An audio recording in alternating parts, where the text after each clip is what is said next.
편 33편 1절부터 3절입니다. 너희 의인들아 여호와를 즐거워하라. 찬송은 정직한 자들이 마땅히 할 바로다. 수금으로 여호와께 감사하고 10줄 비파로 찬송할지어다. 새 노래로 그를 노래하며 즐거운 소리로 아름답게 연주할지어다. 아멘. 오늘은 말씀을 좀 짧게 하고 우리 지난주부터 광고 드린 것처럼 우리 좋은 분을 모시고 찬양 이렇게 듣도록 하겠습니다. 오늘은 예배와 찬양에 대해서 우리가 좀 생각해 보아야 될 부분을 제가 잠시 말씀으로 전하려고 합니다. 예배에 대하여 목적을 상실했다라고 하는 표현을 간혹 합니다. 이 말이 뭐냐? 예배를 왜 드리는지 그 목적을 상실한 겁니다. 예를 들면 이렇습니다. 어버이날이 왜 있죠? 자녀 세대가 어버이를 공경하고 사랑하고 감사하는 날이잖아요. 그런데 어버이날이 됐는데 진정한 감사와 사랑보다는 그저 선물하고 때우고 이런다면 어버이날의 의미와 목적이 상실된 겁니다. 예배도 하나님 앞에 드려지는 이 예배가 목적이 정확해야 되는데 그것이 상실되면 그게 예배겠습니까? 그냥 모임이죠. 창세기 13장 18절에 보면 이 예배의 목적에 대해서 너무 간략하지만 너무 명확하게 이야기를 합니다. 한번 읽어볼까요?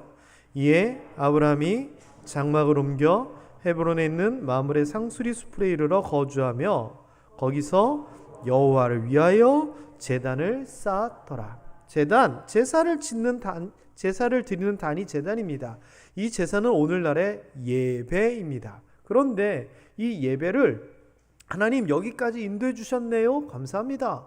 하나님 제가 여기서 새롭게 이제 살게 됐습니다. 이런 우리 생각에 입주 감사 이런 어떠한 나에게 주신 어떤 감사의 제목 또는 나를 도와주시는 것 인도해 주시는 나와 관계된 그런 제목으로 예배를 드린 게 아니라 그가 하나님 앞에 예배를 드린 목적은 단순했습니다. 뭡니까? 하나님을 위하여입니다. 아브라함이 예배 드린 것은 다른 이유가 아닙니다. 하나님을 위한 예배였습니다. 그렇다면요, 오늘 우리가 드리는 이 예배는 누구를 위한 예배일까요? 혹시 예배 드리러 온 목적이 일요일이니까 의무적으로 왔다든지 아니면 내가 신앙인이니까 내 신앙을 위해서 왔다든지 아니면 말씀을 통하여 은혜 받기 위하여 오셨다면 본래의 목적, 본질에서 살짝 벗어나 계신 겁니다. 예배는요, 하나님을 위한 겁니다. 격식입니다. 절 엎드리다입니다. 하나님 앞에 격식을 갖춰, 예의를 갖춰 엎드리고 경배하는 게 예배이지 내가 은혜 받고 내가 감격하고가 목적이 아닙니다. 그러다 보면 찬송이나 예물드림이나 기도도 동일합니다. 찬송을 왜 하나요? 은혜로운 찬송 너무 감격하고 눈물 흘리고 아닙니다. 찬송의 원래 목적은 하나님을 높이는 겁니다. 예물은 뭘까요? 하나님 앞에 신앙 고백하는 거고 하나님의 말씀에 순종하여 드리는 예물입니다. 그런데 마치 내가 생색내듯이 내가 중심돼서 드리는 예물은 본질에서 벗어난 겁니다. 기도는 뭔가요? 하나님과의 대화입니다. 하나님의 뜻을 구하는 겁니다. 그런데 기도가 땡깡 부리듯이 그저 하나님 앞에 내 요구를 전달하는 수단이 되어버린다면 하나님의 음성을 귀 기울이지 아니하고 기도를 통하여 하나님과의 깊은 교제가 생기지 않는다면 이거 역시 본질에서 벗어난 겁니다. 그렇지만요, 이런 예배가 하나님을 위한 목적이다라고 얘기하지만 성경에 보면 사람을 위한 것도 있습니다. 레위기 14장에 보면 속죄제라는 것이 나옵니다. 속죄제는 사람이 죄를 지었을 때 그 죄를 짐승에게 전가하고 그 짐승을 죽임을 통하여 그 의식, 그 제사를 통하여 그 사람의 죄 지은 사람의 죄를 없애는 사람을 위한 의식입니다.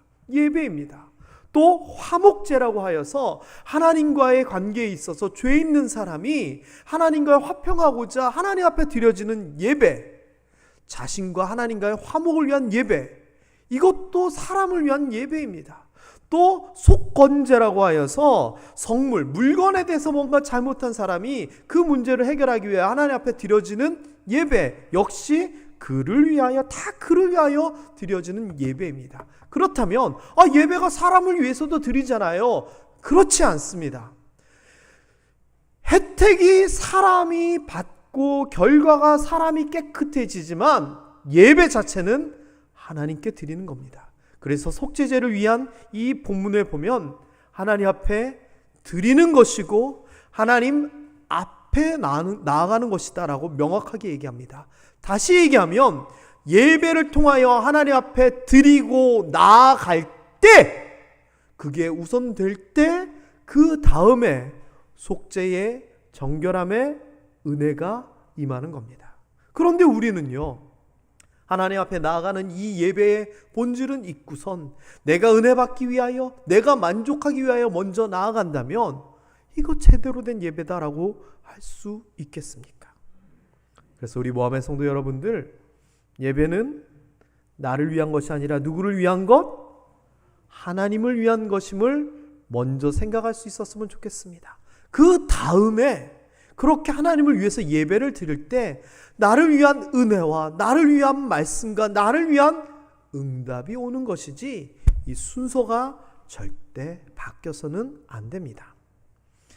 그래서요, 예배의 본질을 저는 이렇게 아주 간단하게 설명하고 싶습니다. 예배는 만남이다, 예배는 뭐다, 여러 가지가 있겠지만 예배는 우리가 하나님 앞에 드리는 것이 본질이다. 우리 모함의 성도님들 절대 잊지 않았으면 좋겠습니다. 그렇게 할 때 하나님은 영광을 받으시고 그 영광을 받으시는 하나님께서 우리에게 은혜를 주시는 겁니다. 찬송도 마찬가지입니다. 설교도 마찬가지입니다. 다 마찬가지입니다. 예배 가운데에서 하나님 앞으로 나아갔을 때 그 다음에 우리에게 주어지는 겁니다. 설교는요. 설교는 하나님 앞으로 나아가고 하나님 앞에 드릴 때에 하나님께서 말씀해 주시는 것이 설교입니다. 그래서 설교의 본질은요, 예배의 은혜 가운데에서 하나님의 말씀이 선포되고 선포되는 말씀을 통하여 하나님의 뜻을 알게 되고 하나님의 뜻을 알게 되면서 내가 회개를 하든지 내가 감격을 하든지 내가 감사를 하든지 깨달음과 은혜를 받게 되는 것이지, 설교가 절대 예배의 중심에 있다라고 생각하시면 안 됩니다. 물론 시간적으로나 어떤 여러 가지 의미에 있어서 중요하긴 하겠지만 설교 때문에 예배를 드린다, 이것은 아닙니다. 예배를 드리기 때문에 설교가 있는 것이죠. 그래서 여러분, 예배 뭐하러 가느냐? 목사님 설교 들으러 간다. 그거는 2번, 3번입니다. 예배는 왜 가느냐? 하나님 앞에 드리기 위해 가는 겁니다. 뭐를? 기도를, 찬송을, 예물을, 우리의 마음을, 우리의 삶을 드리는 것이 먼저입니다. 그렇게 하나님 앞으로 나아갈 때에 하나님께서 만나주시고 성령님께서 임재하시고 말씀해 주시는 거죠. 찬송도 그런 관점에서 똑같습니다. 찬송이 누구를 위한 거냐? 저는 제일 싫어하는 것 중에 하나가, 어디 갔을 때 좋아하는 찬송 한번 해보라고. 좋아하는 찬송을 왜 합니까? 누구를 위해서 합니까? 사람들 들으라고 합니까? 아니면 내가 즐거우라고 합니까? 찬송은 하나님을 향한 경배의 도구입니다. 하나님을 위해서 해야 되는데 우리가 즐기기 위해서, 또는 내가 감성에 사로잡혀가지고 막 은혜롭기 위해서 찬송한다? 그것은요, 그럴 수도 있겠지만 우선순위가 아닙니다. 하나님을 위한 찬송, 경배가 우선입니다. 물론 시편에서도요, 이런 하나님을 찬양하는 경배 시편이 있는가 하면 서로 독려하고 옛일을 기억하자, 우리가 함께하자, 이런 서로를 위한 그런 시편도 있습니다. 이런 것들이 뭐냐? 우리가 예전에 얘기하던 복음성이 그런 겁니다. 이 복음성은 서로를 격려하고 위로하고 서로 축복하는 너무 좋은 노래입니다. 그런데 이것에 대한 우선순위가 명백해야 됩니다. 우리가 살면서 누군가 널 위해 기도합니다. 은혜 되죠. 그런데 이 은혜가 무슨 은혜입니까? 하나님께서 주신 은혜입니까? 아니면 우리끼리 느끼는 감격입니까? 구별을 해야 됩니다. 물론 크게 보면 하나다라고 얘기할 수 있지만 찬송과 우리가 부르는 그런 노래들은 명확하게 우리가 예배에 있어서는 구별을 해야 됩니다. 여러분, 예배와 마찬가지로 찬양도 하나님이 중심이 돼야 됩니다. 제가 예전에 있던 교회에서 찬양팀들을 이렇게 만들 기회가 있었습니다. 찬양팀을 만들 때 교육하면서 했던 얘기가 뭐냐? 우리가 사람 앞에 서 있지만 우리는 사람을 보는 것이 아니라 하나님을 봐야 됩니다. 우리가 노래 잘한다고 사람들 앞에 자랑하는 겁니까? 아닙니다. 우리는 하나님 앞에 찬양을 하는 겁니다. 사람의 눈 의식됩니다. 떨립니다. 그러나 그 이전에 코람데오 하나님 앞에 선 우리를 먼저 발견해야 됩니다. 저는 그렇게 교육해 왔습니다. 여러분, 찬송은요, 제가 여러분께 들으라고 하는 게 아닙니다. 하나님 앞에 드려지는 겁니다. 찬송은요, 앞에는 한 사람만 부르는 것이 아닙니다. 아멘과 또는 마음의 동조와 따라 부름을 통하여 같이 하나님 앞에 드리는 겁니다. 좀 이따 우리 최한성 감독님을 통하여 찬송이 울려 퍼질 때 여러분도 함께 하나님 앞에 그러한 찬송을 올려 드렸으면 좋겠습니다. 시편 33편에 보면은 찬송은 아무나 하는 게 아닙니다. 의인, 정직한 사람, 다시 얘기하면 하나님을 믿고 구원받은 자들의 노래입니다. 이거는 정말 귀한 겁니다. 앵무새가 아무리 사람한테 사랑해 사랑해 사랑해 한다고 해도 그 사랑한다는 그 말이 진짜입니까? 아닙니다. 하나님을 알지 못하는 사람이 아무리 찬송을 해도 그거는 진정한 찬송이 아닙니다. 찬송은요, 하나님을 알고 믿고 은혜 받은 사람이 할 수 있는 겁니다.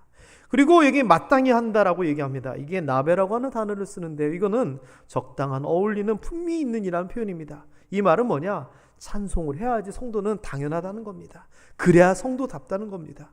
그러니까 우리는 찬송을 해야 되는 겁니다. 게다가 이 찬송은요, 방법이 뭐냐? 여호와를 즐거워하는 게 찬송입니다. 여호와 때문에 즐겁고 감사하고 감격하는 게 찬송입니다. 서로 간에 서로 축복하고 위로하고 이런 것도요, 하나님이 있으니까 그게 가능한 겁니다. 라난이라고 하는 단어를 씁니다. 외치다, 소리치다, 기뻐하다. 그래서 여러분, 혼자 조용히 찬송하는 것도 좋지만 찬송은 표현할 줄 알아야 됩니다. 또 33편 2절과 3절에 보면은 사람 목소리로만 하는 것이 아니라 수금, 비파, 악기로 해라.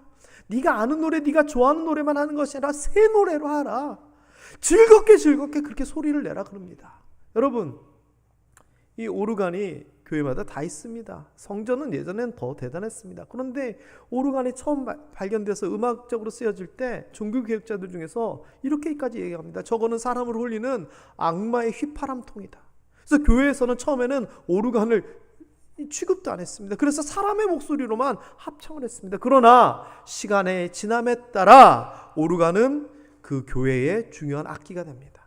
70년대, 80년대 예배 시간에 기타 치고 드럼 치고 생각도 못했지요. 그러나 지금은 이런 악기를 동원해서 할 수 있는 한 최대로 아름답게 은혜롭게 찬양하는 게 옳다는 걸 우리 모두가 다 알고 있습니다. 여러분, 모든 방법을 다해 하나님을 기쁘시게 해야 됩니다. 돌잔치 때 사진 찍는 분 보셨어요? 어린아이 웃게 하려고 어떻게 해요? 가면은 지긋하시고 점잖으신 분이 사진 찍다가 이제 애 찍을 때 되면 이릅니다. 점잖게 찍다가 왜 그래요? 목적이 있으니까 최선을 다하는 겁니다. 우리가 하나님을 기쁘시게 하고 하나님 앞에 영광 돌리기 위해서 할 수 있다면은요, 진 꽹가리 다 동원해야죠. 그게 찬양입니다. 그게 찬양입니다. 게다가 아름답게 연주하라 그럽니다. 이 말은 뭐냐? 우리가 마음으로서 그냥 정성껏 최선을 다할 수도 있지만 이왕 할 것 잘하라는 겁니다. 그래서 성경에 보면은요, 찬양대를 조직합니다. 악기를 맡는 사람들이 있습니다. 악장을 정해가지고 연주하라고 성전에서 연주를 가르치라고 얘기를 합니다. 그리고 교회에서는 찬양대를 통하여 찬양팀을 통하여 이왕 하나님 앞에 연주할 것 최선을 다하고 최고의 모습을 가지고 찬양하기를 원합니다. 저희도 우리 유종 집사님을 비롯한 많은 분들이 찬양 잘합니다. 악기도 잘 다룹니다. 그러나 더 잘하시는 분이 계시니 모셔서 찬양하는 겁니다. 게다가 오늘 오시는 분은 우리나라 수준을 뛰어넘는 엄청난 분이십니다. 정말 여러분이 잘하시는 주찬양 선교단 그때부터 활동을 하시고 여러분이 알게 모르는 많은 곡들을 부르시고 만드시고 또 그 이후로 많은 사람들을 가르치시고 집회를 이끄시고 단체를 만드시고 귀한 분을 모셔서 우리가 할 수 있는 한 최고의 방법으로 오늘 찬양을 드리려고 합니다. 여러분, 함께 찬양합시다. 이 말이 어찌 보면 그래 합시다 쉬운 말인 것 같지만 함께 찬양합시다 이 말은 어찌 보면은 참으로 비상하고 참으로 진지하고 참으로 무거운 표현입니다. 내가 좋고 은혜되고 힘을 얻는 것이 본질이 아니기에 하나님이 기뻐하시고 중심되는 찬양으로 오늘 하나님 앞에 영광 돌리기를 소망합니다. 그렇게 될 때 우리가 하나님을 먼저 앞세우고 하나님 앞에 영광 돌릴 때 하나님께서 우리를 만나주시고 이곳에 함께 하시고 우리에게 감동 주시고 은혜 주시고 나의 감격과 은혜로움은 우리가 올려드린 것 이후에 따라오게 될 줄 믿습니다. 말씀은 제가 오늘 여기까지 하도록 하겠습니다. 우리 최한성 나오시고요. 최한성 음악 감독님입니다. 많은 후진들을 가르치시고요. 정말 귀하게 사역하시고 2000년대 초반 제가 너무나 좋아했던 분입니다. 그래서 어제 먼저 뵀는데 저를 어떻게 하세요라고 하시길래 제가 저 감독님이 부르셨던 이 곡도 좋아하고 이 곡도 좋아하고 하니까 막 놀라시더라고요. 제가 정말 좋아하는 분입니다. 그런데 우리 김병재 집사님 그리고 우리 사랑과 평화 박태진 선생님과 같이 이렇게 좋은 일들을 하시다가 김천에 오실 일이 있는데 저희 김병재 선생님을 통해서 예배 때 어차피 예배를 드리니까 뭐 함께 와서 예배 드리고 특송도 하면 좋겠다고 하시길래 제가 안 된다 그랬습니다. 특송 한 곡은 무슨 소리 30분 하시라고. 그래서 제가 모셨습니다. 참고로 이런 행사가 방역 수칙에 어긋나지 않습니다. 정규 예배 시간에 1인이 특송을 하는 것은 법적으로 허용이 되어 있습니다. 그리고 적당한 거리와 함께 공연 연주자는 마스크를 벗을 수가 있습니다. 게다가 우리 최 감독님은 백신까지도 이미 다 맞으셨기 때문에 이걸 끼고 하는 것은 사실 어렵기 때문에 이렇게 살짝 조심스럽게 한다는 거 참고해 주시고요. 아울러 정말 이 일을 위해서 먼 곳에서 서울에서 오신 우리 사랑과 평화 우리 박태진 선생님 너무 자주 오셔가지고 제가 우리 교회뿐인지 손님인지 잘 구별이 안 돼요. 너무 감사하고 우리 김명재 집사님께서 또 오늘 이렇게 섬겨주시게 됩니다. 우리 김명재 집사님도 다시 한번 지금부터 하나님 앞에 올려드리는 가수 공연이 아닙니다. 함께하는 찬양입니다. 아시는 곡이 나오면 따라 부르시고 모르시면 같이 들으시면서 하나님께 함께 찬양하시면 좋겠습니다.